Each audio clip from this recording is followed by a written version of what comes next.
The Lord be with you. And with your spirit. A reading from the Holy Gospel according to Luke.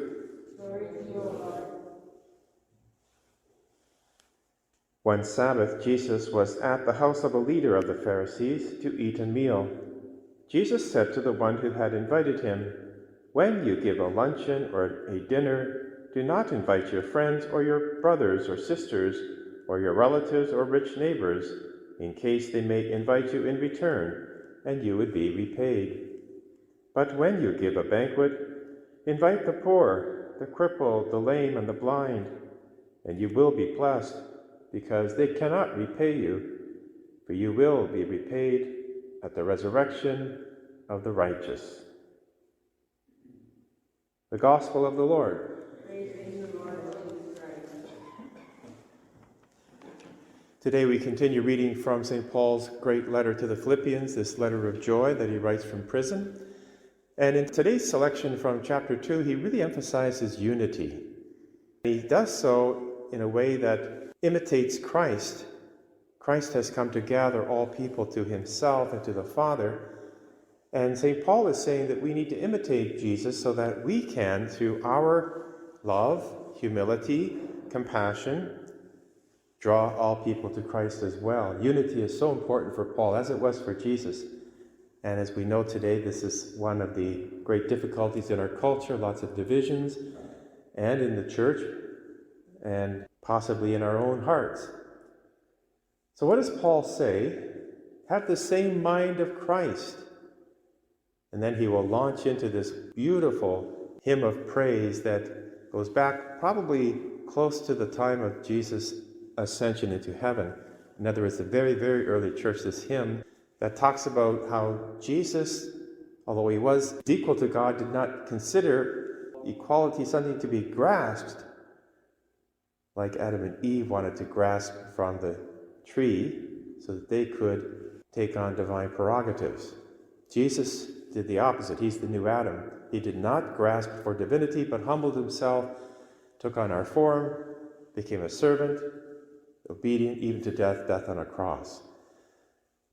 All the way down from heaven to the abject torture of crucifixion, humiliation, all for our sake. And what Paul is saying is that we are invited to follow in that course, humbling ourselves, reaching out to others in love, which is always sacrificial for the benefit of the other. Then we have a concrete example of that in today's gospel, where Jesus talks to this Pharisee who has invited him for dinner. And Jesus, we just heard it, says, don't just invite your friends and your rich relatives, this kind of transactional relationship where tit for tat, I invite you, you invite me back, we gain favors and so on.